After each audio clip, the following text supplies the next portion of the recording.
Assalamualaikum warahmatullahi wabarakatuh, Mitra Sturada dan juga siswa-siswi SMP se-Kabupaten Karawang. Bagaimana kabarnya? Semoga dalam keadaan sehat walafiat ya. Yang sekarang dalam keadaan kurang sehat, Bapak doakan semoga lekas sehat kembali sehingga dapat beraktivitas seperti biasa. Perkenalkan, nama Bapak Edi Kurniawan, kalian bisa panggil Pak Edi. Nah, Bapak bertugas menjadi guru di SMP Negeri 4 Kelari, mengajar mata pelajaran IPA. Tapi Bapak rasa ini sangat spesial karena pembelajaran jarak jauh kali ini itu difasilitasi oleh Radio Sturada 89,4 FM Pangkal Perjuangan dan juga Dinas Pendidikan Kabupaten Karawang serta MKKS Komisariat Truk Jambe. Anak-anak, agar pembelajaran kali ini bisa berjalan lancar dan materi yang diberikan bisa dipahami, mari kita berdoa menurut agama dan kepercayaan masing-masing. Berdoa dimulai. Sebelum lebih jauh membahas mengenai sistem ekresi, berikut adalah tujuan pembelajaran pada hari ini. Selama dan setelah mengikuti proses pembelajaran, peserta didik diharapkan dapat menjelaskan struktur organ sistem ekresi, kemudian memahami fungsi organ sistem ekresi. Materi yang akan kita pelajari hari ini adalah sistem ekresi. Nah, sistem ini bertugas dalam proses pengeluaran zat-zat sisa metabolisme yang tidak diperlukan tubuh.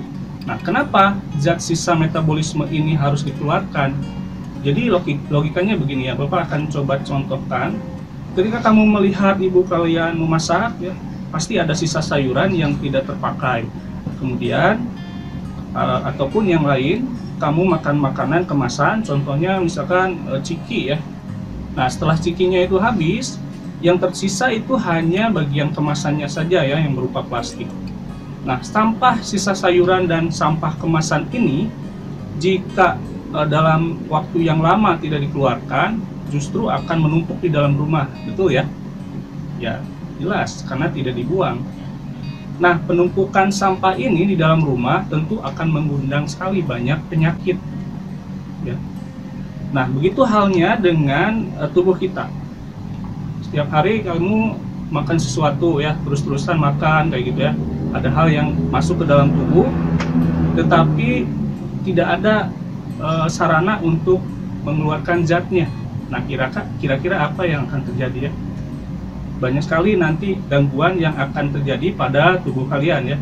Nah, maka dari itu sistem ekresi ini sangat dibutuhkan oleh tubuh kita. Nah, pada sistem ekresi ini ada 4 organ penyusun ya. Yang pertama organnya itu adalah ginjal, kemudian yang kedua itu kulit, yang ketiga adalah paru-paru, dan yang terakhir adalah hati. Nah, tahukah kamu apa saja sisa atau zat-zat sisa metabolisme tubuh yang dikeluarkan dari setiap organ tersebut? Ya. Nah, kalau ginjal sendiri itu mengeluarkan zat sisa berupa urin, begitu ya. Kemudian kalau kulit itu mengeluarkan zat sisa berupa keringat. Paru-paru mengeluarkan zat sisa berupa CO2 dan uap air, serta hati mengeluarkan zat sisa berupa zat empedu. Nah, jadi yang akan kita pelajari pada saat ini itu adalah organ-organ pada sistem ekresi ya. Organ pertama yang akan kita bahas adalah ginjal ya. Nah, ginjal ini merupakan organ utama sistem ekresi ya, dimana bentuk dari ginjal ini itu menyerupai dengan kacang merah bentuknya ya. Ini hanya menyerupai, bukan yang sesungguhnya. Menepati rongga panggul. Nah, ada 2 buah ginjal yang ada di tubuh kalian. Yang sebelah kanan posisinya lebih rendah dengan ginjal yang sebelah kiri. Nah, fungsi utama dari ginjal ini untuk apa? Nah, fungsinya itu adalah untuk menyaring darah. Kira-kira dalam waktu 5 menit itu seluruh darah di dalam tubuh kalian mengalir melalui ginjal ya. Nah, selanjutnya hasil saringan darah yaitu cairan dan zat metabolisme yang dikeluarkan dalam bentuk urin itu melalui pengeluaran urin, ginjal membantu tubuh untuk menstabilkan garam dan cairan agar tidak berlebih. Ini terdapat pembuluh darah, arteri dan vena yang masuk ke dalam ginjal. Urin dan ginjal nanti keluar melalui pembuluh yang disebut dengan ureter. Kemudian urin menuju kandung kemih dan berakhir di uretra. Bagian luar ginjal ini disebut dengan korteks. Jadi bagian luarnya itu disebut dengan korteks. Kemudian bagian tengahnya itu adalah medula, dan di bagian pangkal ginjal itu disebut dengan pelvis. Nah, bagian terkecil dan fungsional pada ginjal adalah nefron. Nah, di dalam nefron inilah terjadi penyaringan darah secara menyeluruh ya pada darah. Nah, nefron ini dibungkus pembungkus dari pembuluh arteri atau vena, yang bagian ujung nefron ini terdapat gumpalan pembuluh darah yang dinamakan glomerulus, yang dibungkus semacam mangkok yang disebut symphygomat. Nah, keseluruhan bagian tersebut diberi nama badan Malpighi. Lanjutannya, terdapat pembuluh ginjal yang melingkar-lingkar dan berakhir di pembuluh atau tubulus pengumpul. Nah, gitu ya. Terus bagaimana urin ini bisa terbentuk? Ya, mungkin kalian baru bisa membayangkan sedikit ya. Tapi prosesnya itu lumayan panjang. Jadi pada penyaringan darah itu ada beberapa tahap yang harus dilalui darah untuk nanti mengekspresikan urin ya. Nah, tahapan yang pertama itu adalah tahapan filtrasi. Kemudian tahapan yang selanjutnya itu adalah tahapan reabsorpsi. Nah, yang terakhir adalah tahap augmentasi. Tahap filtrasi itu terjadi ketika aliran darah melalui arteri masuk ke dalam glomerulus yang tersusun atas gumpalan kapiler darah. Aliran darah masuk ke dalam glomerulus menyebabkan tekanan darah menjadi tinggi sehingga mendorong air dan zat-zat yang memiliki ukuran kecil keluar melalui pori-pori kapiler dan menghasilkan filtrat. Selanjutnya, filtrat ini disimpan dalam kapsul Bowman dan disebut urin primer. Nah, hasil dari filtrasi itu merupakan urin primer. Jadi ingat ya, filtrasi hasilnya adalah urin primer. Kemudian urin primer yang terbentuk itu mengalir masuk ke tubulus proksimal. Di dalam tubulus ini terjadi penyerapan kembali zat-zat yang masih diperlukan tubuh yang disebut dengan tahap reabsorpsi. Nah, jadi kenapa disebut reabsorpsi? Karena pada tahap ini itu ada penyerapan kembali zat-zat sisa metabolisme yang masih dibutuhkan. Jadi ada beberapa zat itu masih dibutuhkan oleh tubuh ya. Nah, proses reabsorpsi ini memungkinkan molekul-molekul zat cair yang dihasilkan dalam proses reabsorpsi ya, kemudian diserap lagi, yang nantinya hasil penyerapan ini yang tidak ikut terserap itu disebut dengan urin sekunder. Nah, hasil dari reabsorpsi itu adalah urin sekunder ya. Nah, urin sekunder ini akan terus mengalir ke lengkung Henle menuju tubulus distal.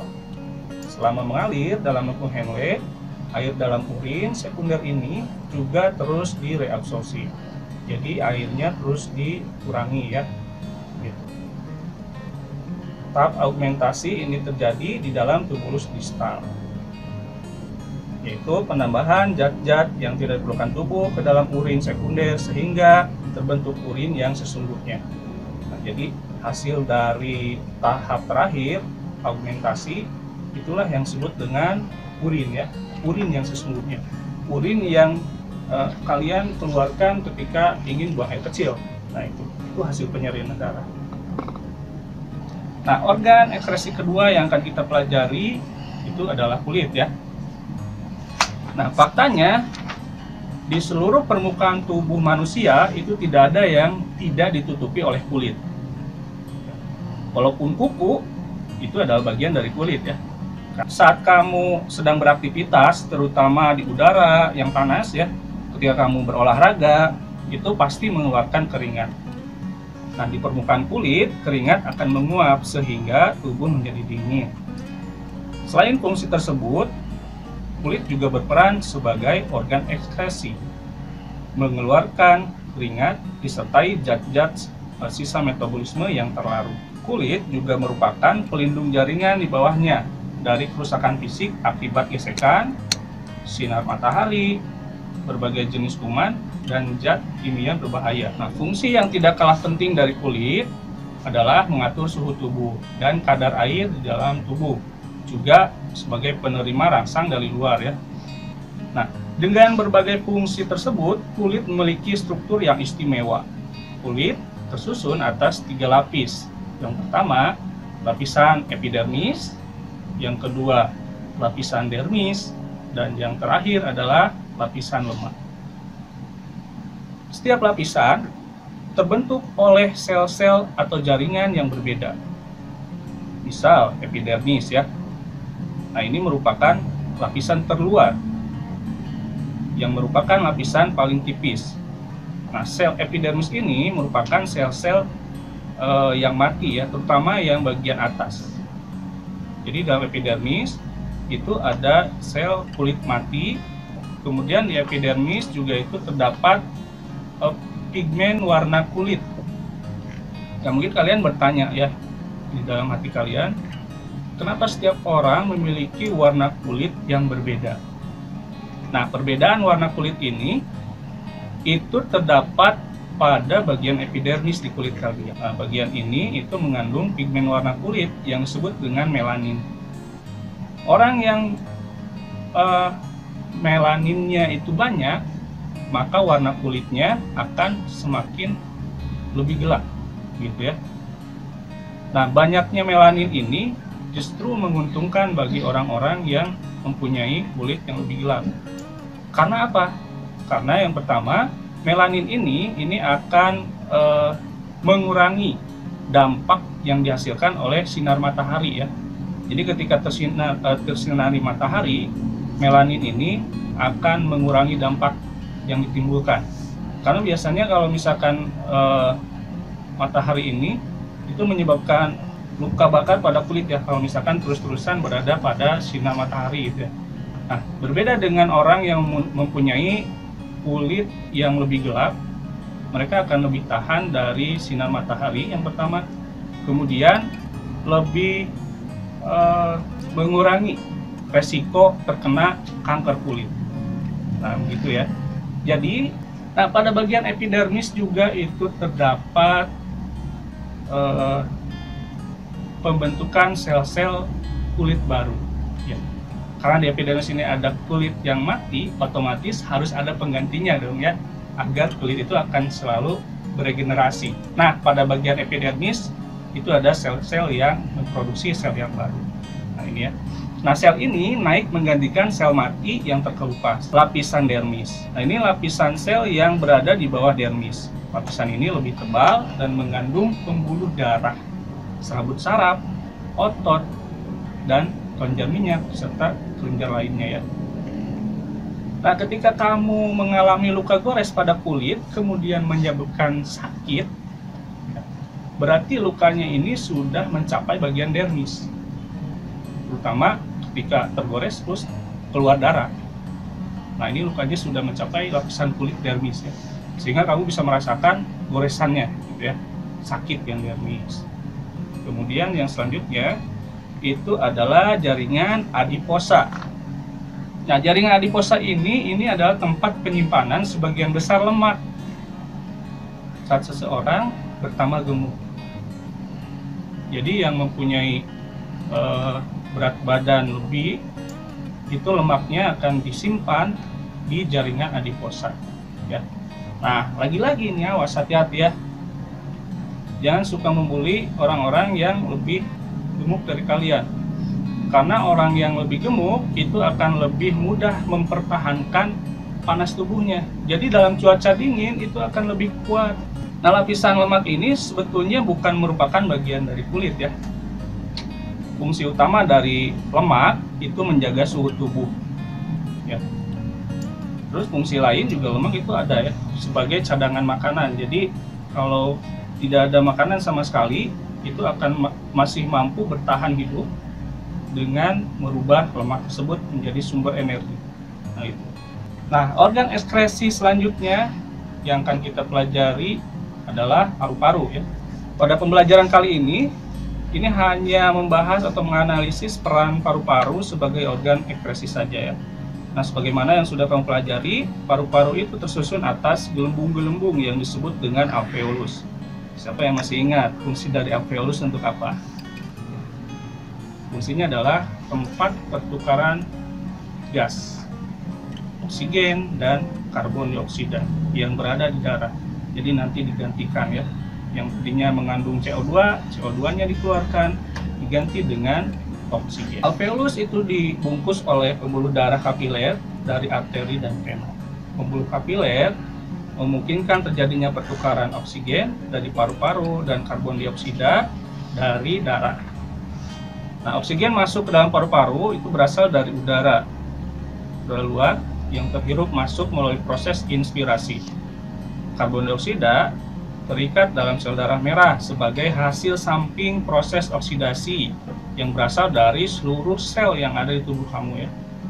Nah, selanjutnya karbon dioksida ini akan dikeluarkan dari tubuh dalam bentuk gas melalui proses ekspirasi.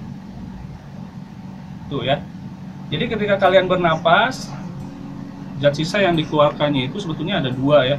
Yang pertama itu adalah karbon dioksida dan yang kedua itu adalah uap air. Artinya gitu ya, ketika kamu misalkan berada di depan jendela yang ada kacanya, terus kalian tidak sengaja bernapas di depannya, nanti akan ada embun yang nempel pada kaca.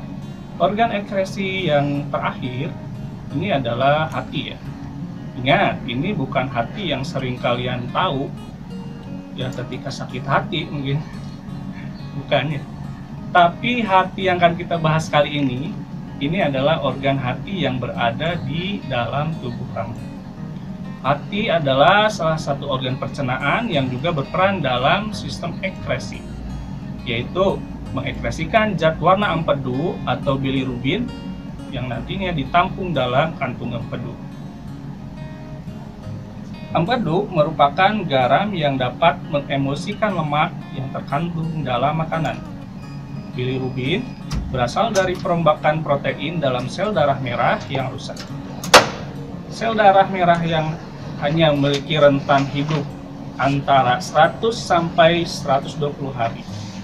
Karena sel darah merah tidak memiliki inti sel dan membran selnya selalu bergesekan dengan pembuluh kapiler darah.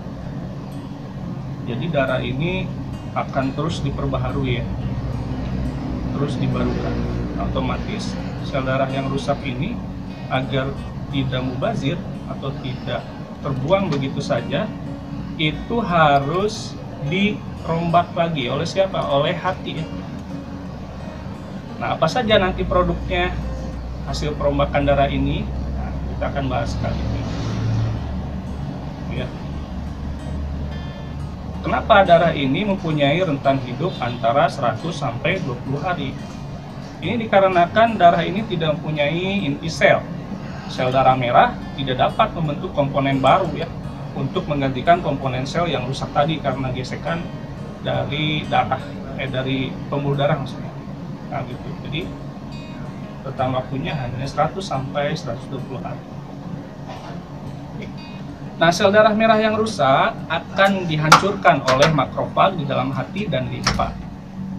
Hemoglobin yang terkandung dalam sel darah merah ini akan dipecah menjadi heme dan juga globin. Globin dipecah menjadi asam amino untuk digunakan dalam pembentukan protein yang lain. Jadi yang globin ini nanti akan dipecah lagi menjadi asam amino untuk digunakan dalam pembentukan protein lain ya. Nah, sedangkan heme ini akan dipisahkan kembali menjadi zat besi dan bilirubin. Nah, zat besi nanti diangkut ke sumsum merah untuk digunakan membentuk sel darah merah baru, sedangkan bilirubin diubah menjadi empedu dan ditampung di kantung empedu. Nah, getah empedu ini itu dikeluarkan ke usus 12 jari, kemudian menuju usus besar. Nah, di usus besar ini bilirubin diubah menjadi urobilinogen. Kemudian urobilinogen diubah menjadi urobilin sebagai pewarna kuning pada urin dan strekobilin sebagai pigmen coklat pada feses. Nah, jadi kenapa alasannya urin ini bisa berwarna kuning ya ketika kamu buang air kecil? Nah, itu karena ada zat pewarna yang dihasilkan oleh hati. Tadi apa zat pewarnanya? Yaitu urobilin. Tuh ya, sekarang kalian lebih tahu ya, ketika buang air kecil kenapa warnanya menjadi ada kuning-kuningnya ya, tapi tidak kuning pekat. Kalau kuning pekat itu artinya kalian dehidrasi, kekurangan zat cair, kurang minum gitu. Nah, sedangkan strekobilin ini sebagai pigmen coklat pada feses. Ya, feses ada yang tahu apa? Feses itu adalah kotoran ya. Biasanya kan kalau siswa-siswi itu hal-hal yang ilmiah seperti ini masih belum paham ya. Nah, jadi feses ini itu adalah kotoran manusia ya. Walaupun agak sedikit jorok, ya nggak apa-apa kita bahas ya. Karena ini ilmu pengetahuan alam, jadi harus dipahami. Nah, jadi ada yang berwarna coklat ya seperti itu. Nah, itu akibat dari zat warna yang dihasilkan oleh hati juga. Untuk mengetahui tingkat pemahaman kalian terhadap materi yang sudah disampaikan, jawablah pertanyaan berikut. Soal nomor 1. Sebutkan macam-macam organ yang berperan sebagai alat ekskresi pada manusia dan zat yang diekspresikan atau yang dikeluarkan. Nomor 2. Jelaskan fungsi dari setiap organ-organ pada sistem ekskresi. Nomor 3. Apa sajakah tahapan pada penyaringan darah di ginjal? Nah, agar terhindar dari virus corona, jangan lupa tetap patuhi protokol kesehatan ya. Tidak lupa saya ucapkan terima kasih kepada Radio Sturada 89,4 FM Pangkal Perjuangan.